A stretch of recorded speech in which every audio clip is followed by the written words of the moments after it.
I'm Bruce Simpson. I'm an attorney in Lexington, Kentucky. Can you tell me about your mental health journey? Well, I've had mental health care needs for most of my life. I'm 74 years old. I denied that I had mental health issues because I didn't want that stigma attached to me. I was not comfortable with that. I did not want other people to think that I was weak. I want everybody to think that I was rough and tough and hard to bluff, particularly once I became a lawyer. I didn't think that I could reveal any personal um, felt inadequacies or mental struggles because it's just not acceptable. It's often mental health people with mental health problems are often mocked, made fun of, disparaged, cast aside, ignored.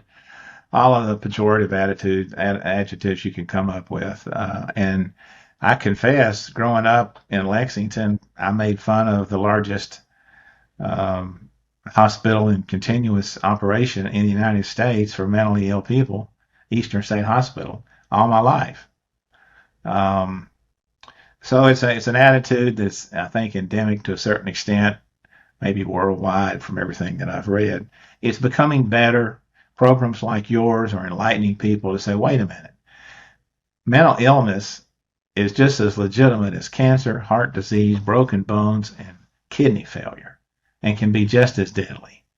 Um, I never imagined me saying that I've been mentally ill most of my life, um, untreated. That I thought I could mask and hide until I attempted to kill myself a year ago, and that's when I got treatment by force. I had to be handcuffed, lodged in the back of a police car in front of my neighbors and my family, taken to Eastern State Hospital.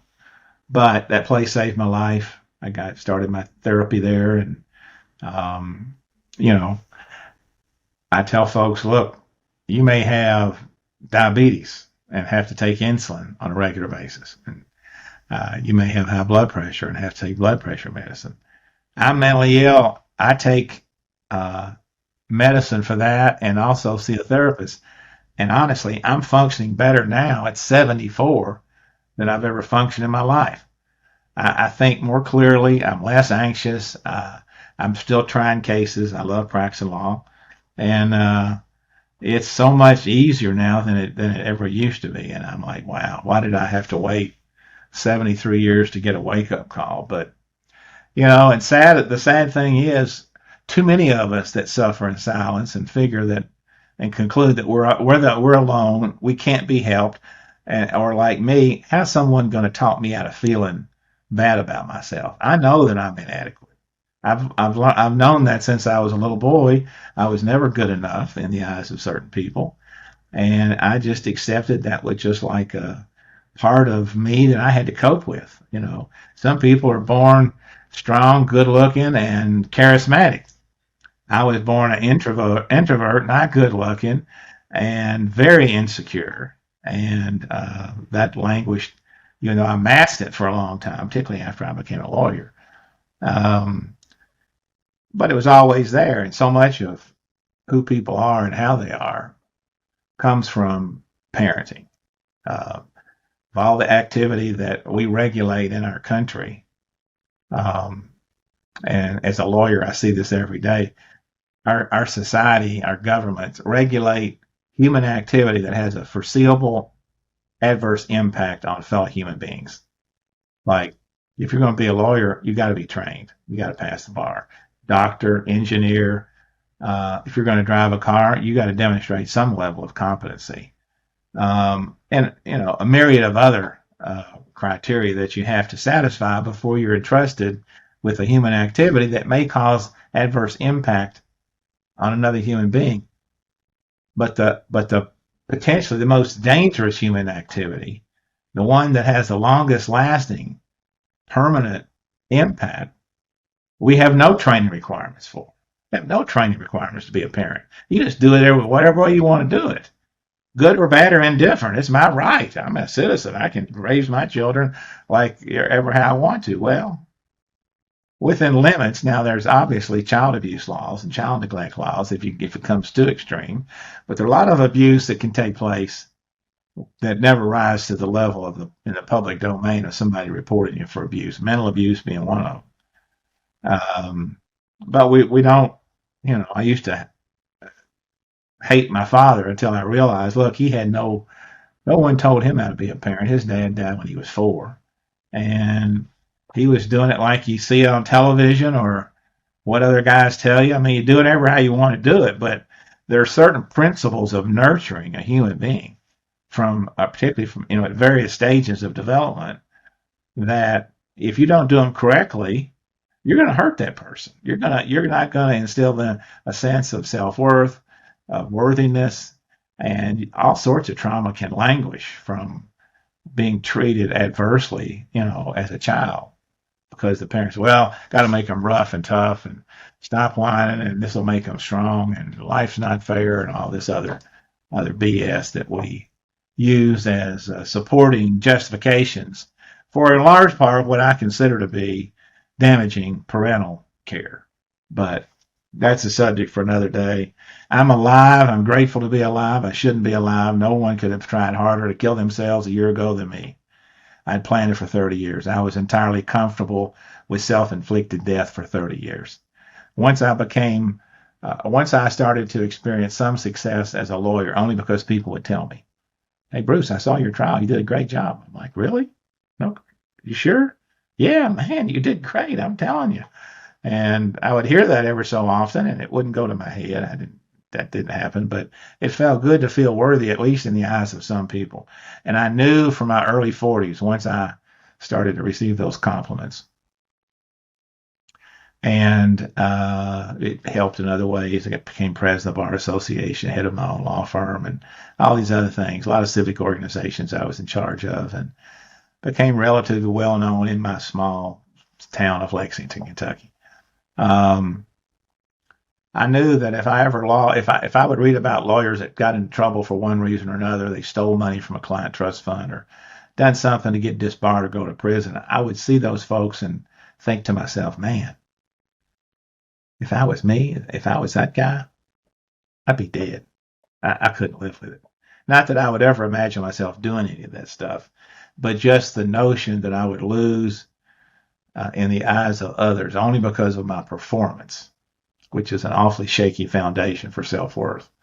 The idea that I would lose that was totally unacceptable to me after 43 years of having no self-worth, none of any kind of shape or description. And I remember a situation, 25 years ago, my wife and I went to Scandinavia on a trip, cruised for 2 weeks, and about halfway across the Atlantic Ocean, the thought occurred to me, did I miss the statute of limitations in that wrongful death case? It turned out that I had, but I didn't know that till I got back. And I did not want to think about missing that statute because I knew if I'd missed it, it would be the end of my career. It'd be the end of my life, And the only way that I could cope without crawling under the covers or popping 10 or 12, 16 Excedrin a day to try to deal with tension headaches, to mask the pain that I was suffering, albeit inadequately and inappropriately, was to think to myself when I thought about, did I miss the statute of limitations? Well, if you did, just kill yourself when you get home. It'll be over. You'll be fine. I mean, just enjoy these last 2 weeks of your life. Just set your mind aside. I'm going to enjoy these last 2 weeks. And if I miss the statute, I'll be dead. And sometimes I'd flash, because the local newspaper would cover some of my cases from time to time, and a quick way of responding to that awful feeling of missing the statute of limitations would be thinking almost immediately thereafter, Bruce Simpson dead at 53. This was 21 years ago when that happened. But that was normal for me. As bizarre as it sounds to, I think, the average person, that was me. And I've had people say, Bruce, if you felt that bad, man, why didn't you go get help? Well, I didn't believe anybody could talk me out of feeling the way I did. I mean, I'm inadequate. I know that. That's just a burden I'm stuck with. How's someone going to say, Bruce, you're not inadequate. You need to feel better about yourself? Well, I ain't buying what you're selling. So I was highly doubting Thomas about that. I was also highly doubting Thomas about the existence of God. I kind of believed, wanted to believe, somewhat believed, but then somewhat didn't. Um, my doubts were always present, and I would get sidetracked when I would see prosperity preachers on TV, televangelists hawking money for people to live in $20 million houses and flying around in four jets. I'm just like, you know, I'd watch those guys and they would talk about, oh, God spoke to me and he said this, this, and that. I'm like, oh, what a con man you are, brother. I mean, but so I was pretty negative about religion and mental health until, a little over a year ago when I bought the most powerful handgun I could buy in a gun shop. I hadn't fired a weapon in 50 years. I had opened the mail that day and saw where I'd gotten a decision from a court of appeals in a case that I won. It was a high profile case. Got a lot of publicity. Upset. I mean, I was really, my clients were ecstatic and I was happy for them. So I opened up the mail and it read to be published, which means it's going to be in the law books forever, cited as authority. Not every opinion gets published like that. So I'm like, well, good. I won this case, so it's, good. Then I read in the little down further, order reversing.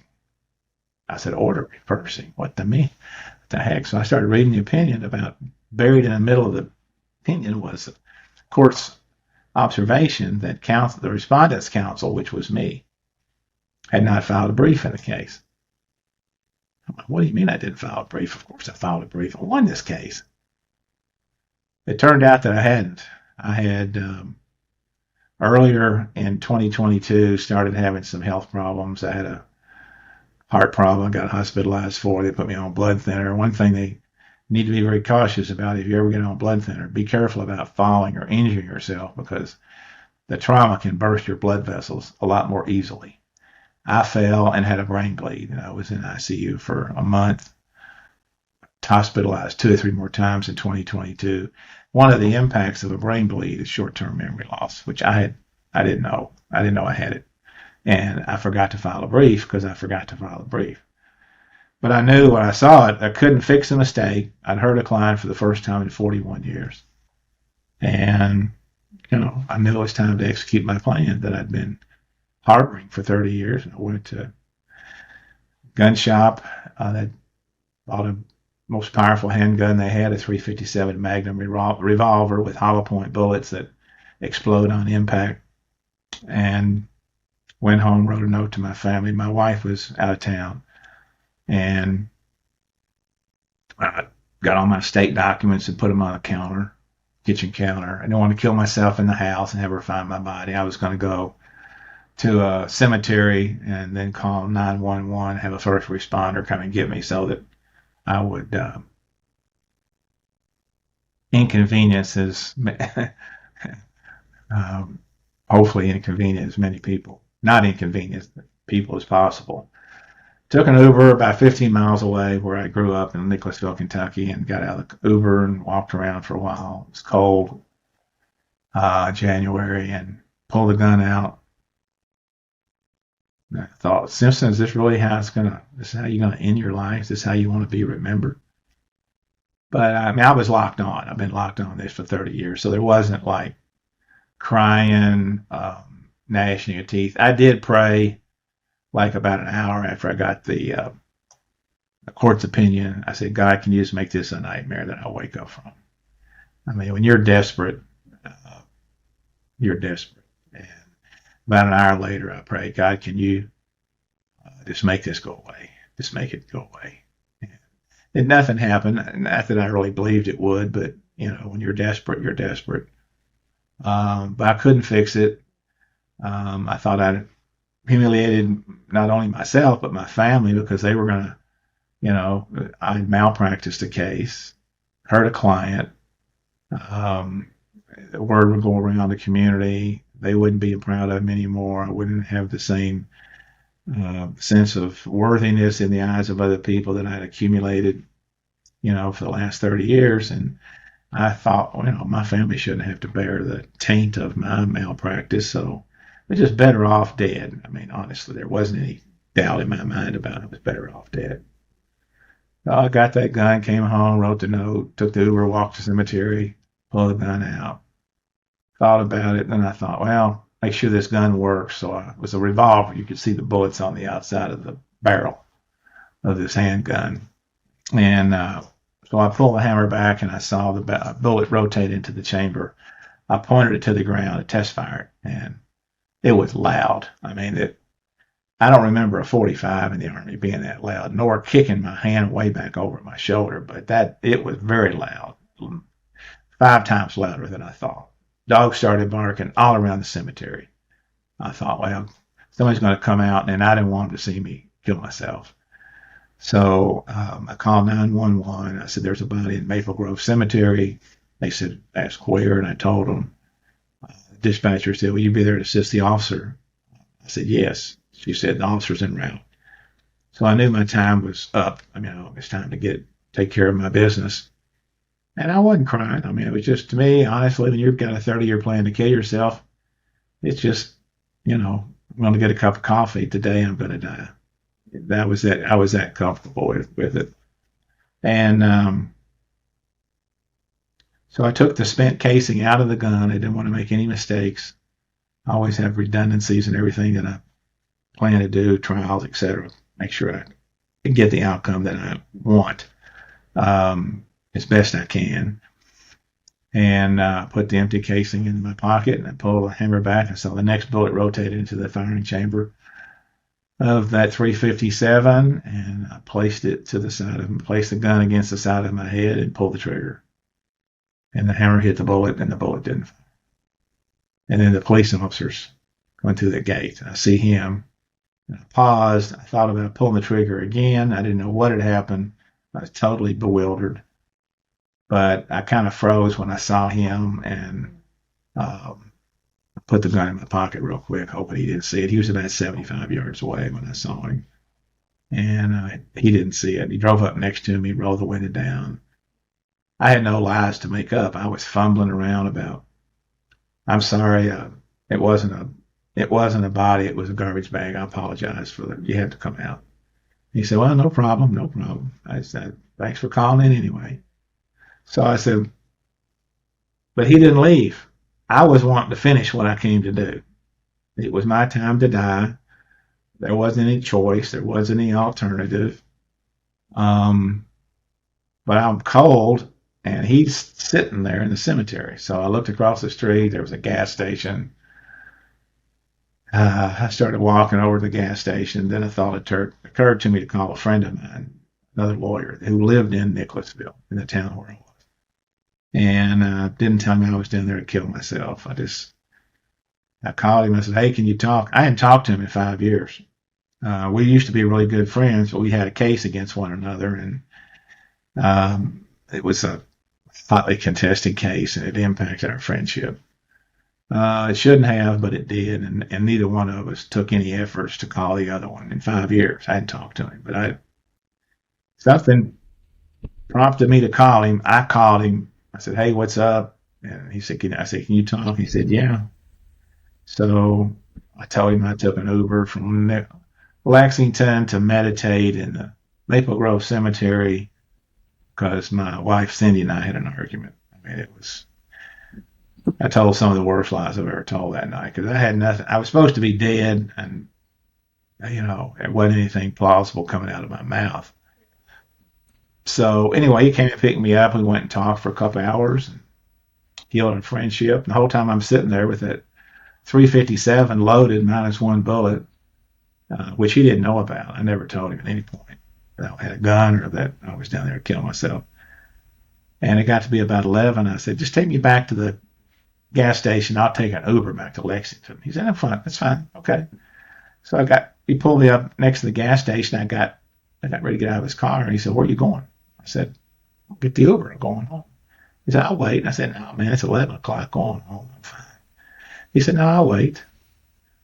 And I tried getting out of his car 3 times that night, or the next, say, 20 minutes or so. I was going back to the cemetery to kill myself. That's what I was going to do.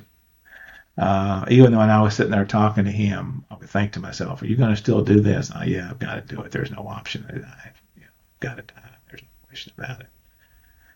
So anyway, finally, I realized I'm not going to be able to get out of his car because he's not going to let me. And he said, "Come on, I'll take you. I'll take you home." So I wasn't going home. I'd be let him out. I would be let out in front of my house, and I was going to go walk on by, find some place. But we come over the hill in my subdivision, and there's 5 or 6 police cars in front of my house. My wife had found the note, and she had called the police. My phone was blowing up in the cemetery. She was calling me. My brothers were calling me. My daughters were calling me. My law partners at the time were calling me. But I didn't want to talk to anybody. There was nothing they could say or do. They couldn't fix it. This was over. It's just my time. It's just, I've been waiting on this for 30 years, and now it's going to happen. And, just another day. I turned my phone off. They couldn't find me once I turned my phone off. They couldn't locate me. They did actually ping me to the cemetery. I found out later. But anyway, a friend says, "What the hell is going on with all these cop cars?" I mean, it looked like a raid on an Al Qaeda cell or a drug dealer's house. I've never seen that many cop cars in my neighborhood the whole 26 years we've been there. But I said, "Just don't stop. Just drive up Harrisburg Road and I'll walk back." So he obviously thought something was weird, but I never told him anything, other than I was walking home. I got out of his car. He grabbed my arm. He said, "You're walking back, right?" I said, "Yeah, I'm walking back." I wasn't going to walk. I was going to kill myself. There was a big detention basin nearby, stormwater detention basin, which I walked down into, pulled the gun out. Then a thought entered my mind, wait a minute. You just healed your friendship with him, 2 hours. He brought you all the way back to Lexington. Tell him you're going to walk home. Now you're going to kill yourself. How's that going to make him feel? So I thought, well, damn, I have to wait a day or two. So I started walking up out of the basin. And what I'm about to share with you, I wasn't comfortable to sharing it until about 9 months ago. Because once I finally started to feel mentally better with treatment, I knew that I wanted to be available to talk to other lawyers, primarily was my thinking, to let them know they weren't alone, they could be helped. Mental health treatment does work. And I didn't want to share the rest of the story because I wanted to be credible. I didn't want to have any doubts about my credibility, because I've learned in trying cases to juries for 40 years, whatever success I've had, it's because I've been truthful with the evidence, truthful with the facts. Because most juries, most people, if you're talking to them and telling them anything, they're evaluating you constantly. Is this guy telling me the truth? Can I rely upon him for these directions he's given me how to get to West Main Street in Lexington? Does he know what he's doing? I mean, we just subconsciously process things that way. And I learned for a long time ago from a lawyer in Jackson Hole, Wyoming, Jerry Spence, doesn't matter how well you say what you say, you have to say it from you, not me, not some other slick talking silver tongued devil of salvation, but you. That's what credibility is, you. And I learned that. And so I knew if I'm speaking to somebody that's suicidal, I better be 100% real, 100% authentic, because, when you're at the point of no return, trying to bullshit somebody, it could tip them over the edge. So I finally got comfortable with telling. I was all worried that people would think, well, I'm trying to sell something, or I'm going to be selling prayer cloths for $100 or some nonsense. That's why I always make it very clear at the beginning. Look, I'm the doubting Thomas. Doubt what I'm about to say, but it's the truth. So I'm walking up out of this basin, get to about the top of it, and I have an all-encompassing sense of peace, calm, almost warmth. This totally overwhelms me, like nothing I'd ever felt before. From any, marijuana or beer or anything like that. And just a total sense of calm and peace. And inside of my head, I hear a very comforting message say, Bruce, you're not going to kill yourself. You're going to be okay. And you're going to be equipped to handle the aftermath of your suicide attempt. You're going to be fine. And the truth of the matter is, with respect to being equipped to handle the aftermath of my suicide attempt, I have been fine. I have been totally fine. The Bruce Simpson that existed prior to my suicide attempt last year would have covered all this up and denied it ever happened. What's the gain? I mean, a lawyer that confesses suicide is killing his career. No one's ever going to come to him, or at least most people would think. And so there wasn't, and I wasn't going to charge anybody for anything. Because, by the grace of God, I'm still alive, notwithstanding my purposeful efforts to kill myself. All the contingencies and redundancies of that I built into my plan. But so I tell people, look, that's what I heard. And there's two things that I was a doubting Thomas about. One was mental health, the efficacy of mental health treatment, and two was the belief in God and the prospect that seeking to do God's will every day will improve your life as much or more than any mental health treatment you'll have. Because I know once I got out of the mental institution I was in and got treatment, I'm thinking to myself, okay, now what? What are my guide paths going forward so I don't get in the same trouble that I got into before? And fell on LinkedIn, put me on to a former pastor, he was deceased, Timothy Keller, who wrote a book called Counterfeit Gods, and it hit me like knocked the wind out of my sails. The counterfeit gods of worshiping status, recognition, prestige, money, all these things that you think, well, if I obtain those, in some sense, often you have to compare yourself to somebody else, though, to determine whether you've gotten good enough to be worthy enough to be quote unquote successful or happy. Those are just counterfeit gods that I was worshiping, and they're all destined for misery because you always wind up having to compare yourself to somebody. Well, am I good? I'm not as good enough as that guy, so I'm still struggling to finally be good enough. And everybody has their own twisted, tortured mental path. But I know in my own brain what I heard, and I know the help that I've gotten from prayer and reading scripture and books from people a lot more learned than me. That the combination for me has been highly successful. And I don't share what I share with people unless it's the truth. I say, call me. Here's my number. It's out there. Call me anytime. I'm serious. I don't put my number out there just, for the sake of putting it out there. And I know how much gratitude I have because I know how dead I should be. I mean, death to me was going on vacation. I mean, there'd be times that I would have bad days. I would be getting close to the precipice of having enough motivation to end my life. And I would just be waiting on that final push, that final tipping point, that final bad moment of the day to end my life.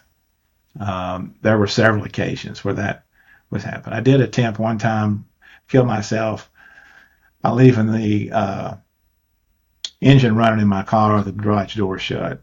I was going to kill myself by carbon monoxide poisoning, but my wife woke up, came down, and turned the car off. I told her I was drunk about, made something up, but actually it was just culmination of a series of bad days, and I thought, well, it's too late to get a gun. I'll just die by carbon monoxide poisoning. But so I know what being mentally tortured is like, and I know the fear of not seeking help, and the fear of being discovered that you're mentally ill. I know all of these things firsthand because I've lived with them for most of my life. And fortunately, at 73, I got a wake-up call that all of my previous dogmatic beliefs about mental health treatment and God were all BS.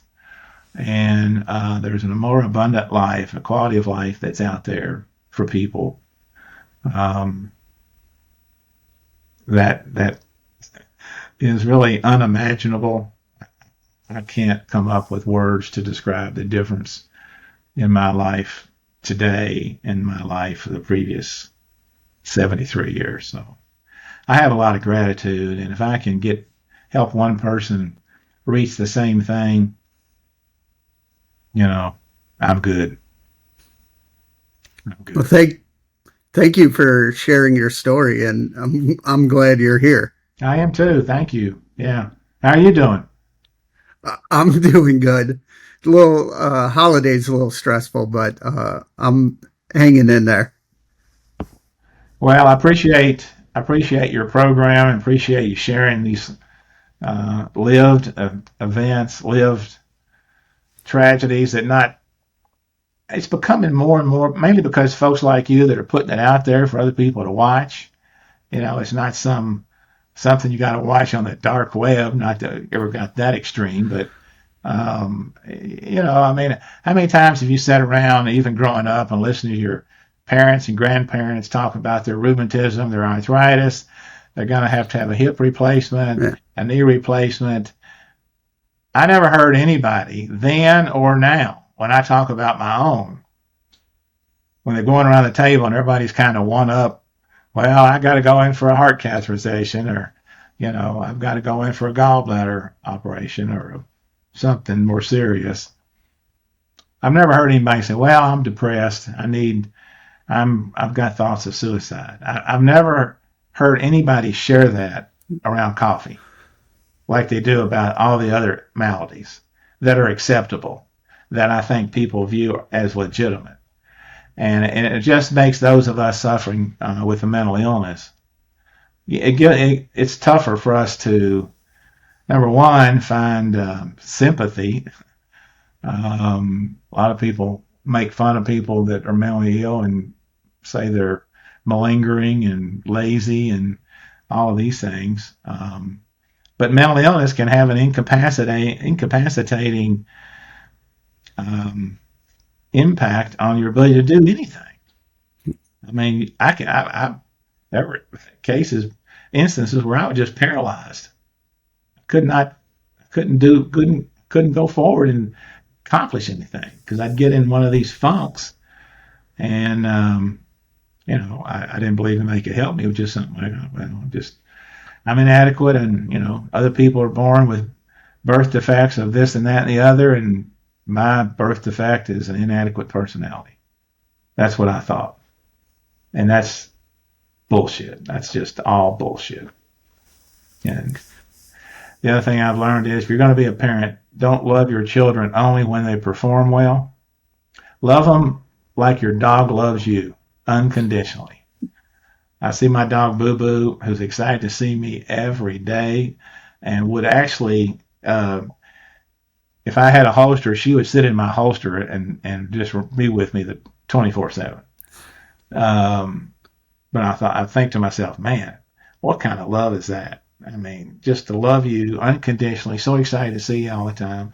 Now, I know there's limits and all that, but uh, I think there's a lot of children that grow up, they get positive recognitions when they meet expectations, and they don't get any expectations, or they get criticism when they don't meet expectations. And that was me, and that I've learned and I used to blame my dad, but then no one taught him about it. He was just doing like he thought he could, and that was okay. And and so now I speak about that. Don't love your children only when they perform well. Love them all the time. Give them support, encouragement, and you know, particularly for men, don't sell all this faux macho BS. We're human beings. Yeah, there's gender differences. I get it, but this role playing, just for the sake of society and movies, film, television, whatever, how people are supposed to be because, well, that's how that person's supposed to, they're on TV, they're a model. Well, they're acting in a limited role. You don't know nothing about what's going on inside their head. And uh, growing up, there was a television program called Father Knows Best. And I thought, man, what an idyllic family. Father knows best. You know, he came home every day, took his suit, jacket off, put on a sport coat with patches on the elbows, and he would read the paper and they would discuss the day's events, and everybody got along. And I'm like, my family had nothing but cussing and fussing and fighting, the whole time. And I was so long, so man, I wish I could have that family. But, you know, everybody's got a different journey. Some of us suffer more serious, some of us suffer longer than others. Life is life. I don't blame anybody. Honestly, uh, I'm glad I got a wake up call finally at 73, because at least now I know that people can be helped. And to the extent I can help one person at a time, encourage them not to give up, seek out help. You may have to change therapists. May have to change medication. I did. It takes 2 or 3 months for that to settle into your system and be effective. And it's got to be adjusted to you. But you can mitigate a lot of your misery. You can mitigate a lot of your misery. Doesn't mean it all goes away. I still have some fluctuations where, um, just about a month ago, I was doing some fundraising for NAMI, the local chapter, and I thought, because my story got a lot of publicity in Lexington, I thought, well, I'll be ready. I can raise tons of money. And I had this inflated view of how much money I could raise, and I wasn't getting it. And I got really down, and I started feeling myself tumbling down that slippery slope. And I'm like, am I going back there again? I thought I was past all of that. Well, it's been about a year. But, it's for those of us, if you've suffered with mental illness for that long, you're still a fragile person, and you're going to be a fragile person for the rest of your life. And that's okay. I mean, trust me, I used to, think, well, you don't acknowledge that. But I do. And because I think until we normalize the conversation about mental illness and its treatment, a lot of people are going to suffer and die.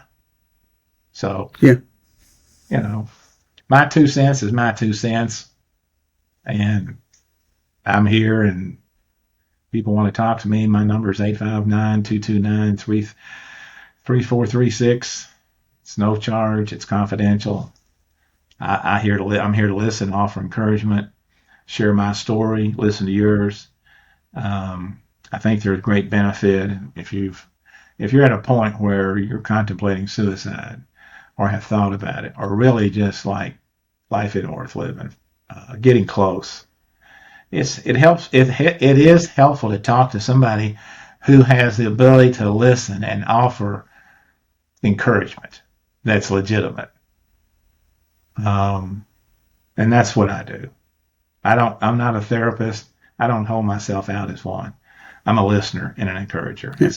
And as a human being to human being, I don't know what else I can do. I read a lot about suicide crisis and pay attention to the signs, and I've gone through the QPR training to,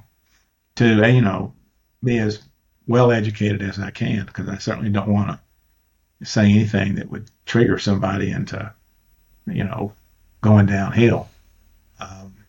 So I'm mindful of that. I'm mindful of the sensitivity of it. I'm mindful of the vulnerability of the people that I'm talking to. And so I do a lot of listening more than talking most of the time.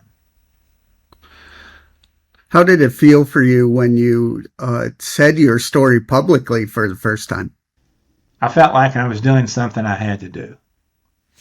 That I felt like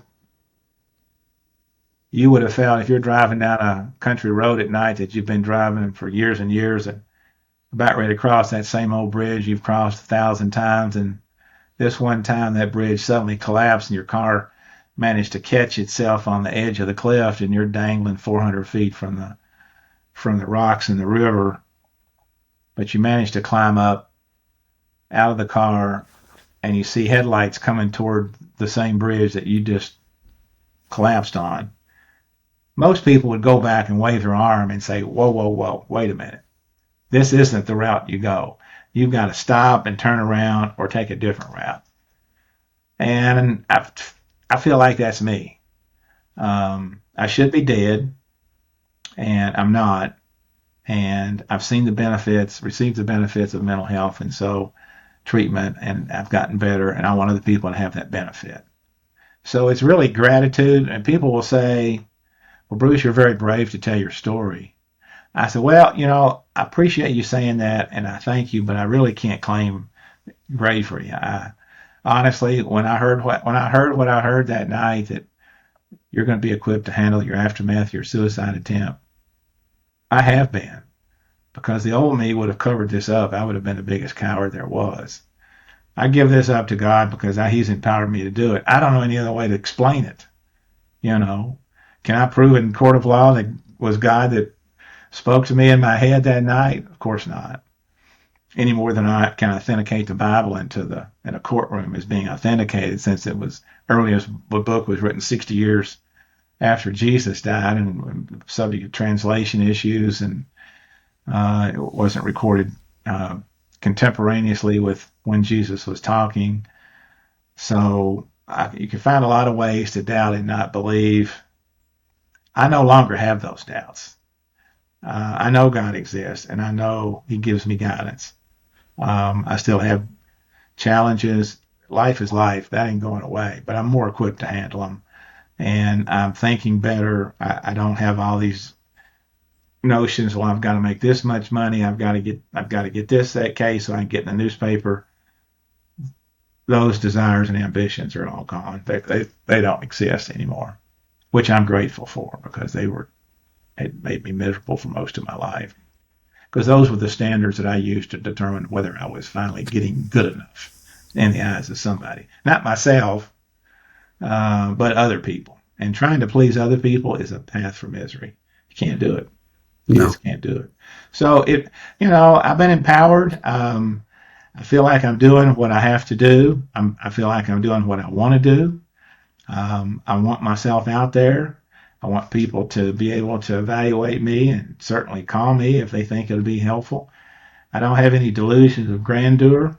One person is good enough for me. More than one, whatever happens, I'm here. And at this point, that's all I know to do. I'm still practicing law.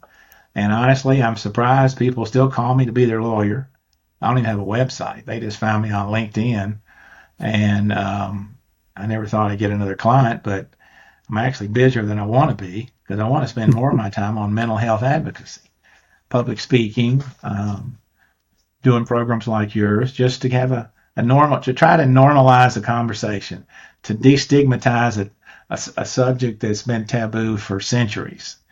And it's killing too many of us. Too many of our fellow human beings are dying unnecessarily because of the stigma, and we whisper about it. And Yeah. that's just wrong. It's just wrong. It's wrong of us. And so I'm one person trying to do what I can.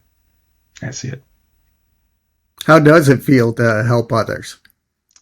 Well, it feels good. I mean, I've always helped others. Uh, I was a social worker before I was a lawyer. I did child abuse investigation. Um, and all my clients, I I value what I look at myself as being in a helping profession, helping people with their legal issues. Um, and so that's been the primary focus of my career. Money hasn't driven my wagon train. The truth be told, there are certain cases that I want to be in so badly that if it was ethically permissible and I had the money, I would pay the client to let me do their case. It was going to be that challenging, that much of a fight, usually for social justice issues, marginalized people who are being taken advantage of or discriminated against. I like those cases. mainly because I think I probably felt marginalized, even though I was white, um, and looked down upon most of my life because I was never good enough. I kind of feel for people in those situations, and so it's kind of a burning cause within me that's always been there to help folk like that, and I enjoy doing it. I mean, my wife says, "When are you going to send out a bill?" I got to send them out because I owe money on some people I got to pay, but oftentimes I'll do the case and be a big fight. I've just finished up a couple of big trials that were knocked down, drag out, that represent a couple of African American neighborhoods on some stuff that big upsets that we won, thrilled me to death. No amount of money could have given me that level of satisfaction. None. I mean, it was like David and Goliath, and I'm like, yes, let's get it on. So just the satisfaction of, sometimes I like to have, there's a guy that calls boxing Michael Buffer in ringside. He'll go, ladies and gentlemen, let's get ready to. I wish they'd do that for some of my trials, like, set the stage. And because I do have a big ego. For someone that's an introvert, when I get on the stage of trials, it's like I transform into somebody else. Bruce too. Um, which is kind of fun because Bruce won when he has to, I'm methodical and all this other stuff. But in a trial, I want to capture the listener's attention, particularly those that are going to make a decision, and to be persuasive, and but above all, to be credible, not entertaining for entertainment's sake, but um, capturing their attention for the benefit of my client in a way that's meaningful that they can gravitate toward and feel for more than just the words or more than hard copy evidence or something like that. So yeah, I love it. I mean, I love the practice of law. I really do. That's never been a problem for me. It's all these internal things that got me askew. And the other thing I realized too, I thought I would be better off dead, but I've lived to see the absolute wreckage that my attempt has had on my family. While I'm so much better, my family is not. My wife has to track me everywhere I go. If I don't answer a text within expectations, she gets very anxious, even though she can see on her phone where I am. Um, and so they're in therapy. I put them there.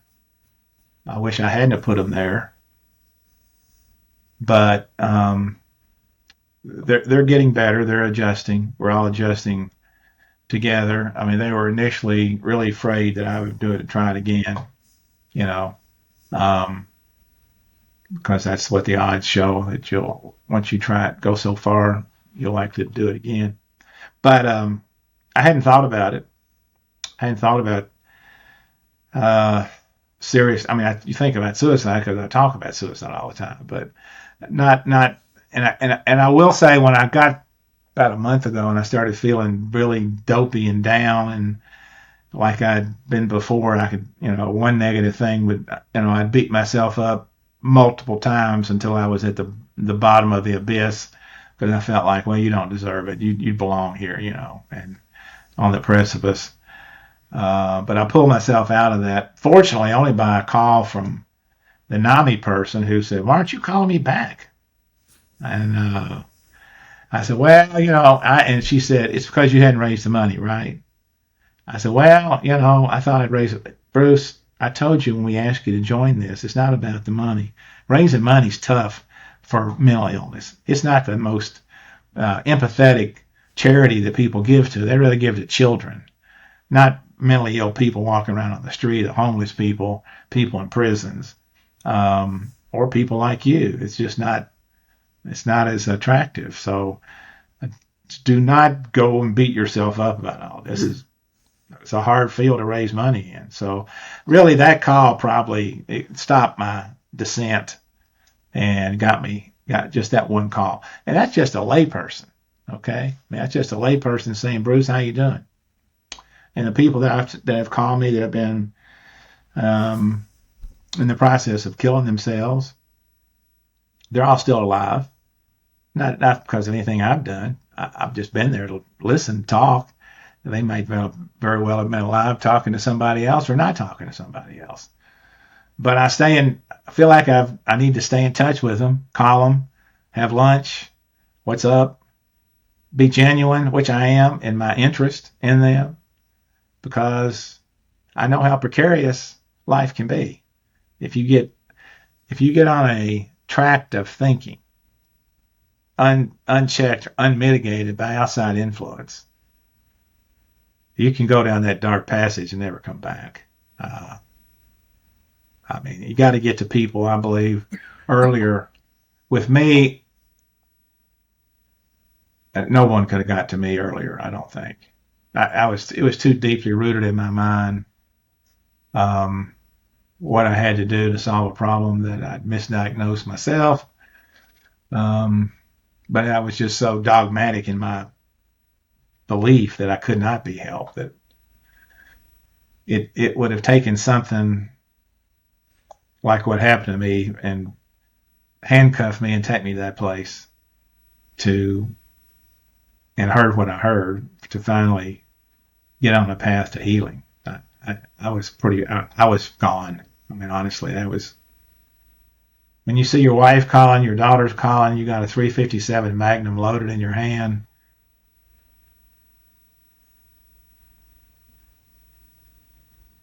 Before I got into this shape, I would think, well, the average person would probably say, well, there's my daughter calling me, there's my wife calling me, I better talk to them, see what they have to say. I love them, which I did. I loved them. Um, but I'd also hurt them in my own twisted, tortured thinking beyond the point of my ability to fix it. And but as it turned out, once I got out of the state psychiatric hospital, I went and met with my clients. I apologized to them for my malpractice. I advised them of the statute of limitations to sue me for my malpractice. I went to the Bar Association, Kentucky Bar Association, it regulates lawyer conduct, told them what had happened. And then they just said, well, you didn't do anything ethically wrong. You did all that right. Obviously, you screwed up, but you can be held accountable for that, like everybody that screws up. And but then, I started, remarkably getting better. The thing is, when you know you can't be helped, or you believe it so strongly, you believe you know it, and then you're experiencing help. You experience it, and you experience the guidance from putting your faith in the Lord and seeking to do His will and not yours, and searching for His truth, and making yourself available to listen. Um, and comparing that life with what I'd lived for 73 years, I don't think anybody could understand the difference unless you'd actually had that kind of contrast yourself. Because I mean, honestly, I just sometimes I get emotional and like, why at 73 do I get a wake up call and empowered to share with other people? I haven't done anything significant, be put in this position, but I'm grateful that I am. And I see talk to too many people that, and I can almost tell anymore, particularly when somebody calls me. I mean, I can tell within it's usually 2 or 3 minutes, how far they are. If somebody's at the point of no return, it's a pretty easily detectable place. So, which you probably have some appreciation for yourself from your lived experience, which is why your program is so important. That people can listen to people evaluate their truth. I tell people I have nothing to gain on this. I don't market myself as a mentally ill person practicing law. I don't market myself as someone who survived suicide attempt. I do share that I'm a mentally ill person that's functioning better as a lawyer and a human being than I've ever done in my life, and that same opportunity is available for you. And I know some resources where I can point you to go get them. That is a good feeling. to know that, because when you're down, when you're depressed, when you're at the point of no return, you can't help yourself. You can't get yourself up and fix yourself. You can't psychoanalyze yourself. You have to want to be helped without question. It ain't going to happen unless you want to be helped, but you cannot do it by yourself. You're going to need a professional outside person if you're seriously ill. You're going to need medication, different kinds of therapy. A lot of it's trial and error, just like with medicine. Doctors, try one medication. If that doesn't work, you try something else. They'll try this conservative route of surgery, and if that doesn't work, then you have to try something a little bit more risky. So it's all kind of trial and error. They do the least invasive to the most invasive. That's how medical treatment is. But, and maybe I'm over exaggerating what happened to me. I just know no one could have been more negative than me about mental health treatment. I just thought it was total BS.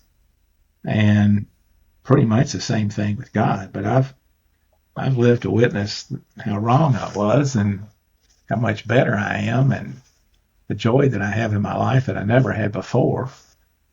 And I want everybody to experience that because, number one, it's available. And number two, if you're suffering in silence like I have, and I know what that's like, you don't have to do that anymore. Not everybody's going to get the same results, don't get me wrong. Some people will, when I was in Eastern State Hospital, there were people in there that were prolonged, profound, seriously mentally incapacitated. Many homeless people, most of whom couldn't even speak. And But I walked the hallways with them. I tried to talk to them as much as I could, but most of them didn't talk. And but I've read so much, studied so much in the last year of how people can be helped. But I really, we have to. What you're doing provides gateways for more people to get exposed to real world, real live, real lived experiences that people can say, well, that guy may be full of shit, but I think he's telling me the truth. I'm like, I don't, I've not seen any lawyer advertise they're mentally ill and still practicing law, come see me, or that they tried to kill themselves, or they do this for free. I'm just telling you, I'm grateful because I should be dead. I know that. I know me. When I set my mind to something, it's going to happen. Now, I can't control a jury or a judge. I can influence it. But with respect to my performance, my physical conduct, my actions, my thinking, my doing, historically, if I set my mind to it, it's going to happen because I can control that. Certain things I can't control, I live with. But my conduct, my physical actions, I can control 100% of that, and no one could have tried to execute their plan to kill themselves more than me. I mean, I know me. I get locked on to something, I get locked on. My death was locked on, and I'm still alive and grateful to be so.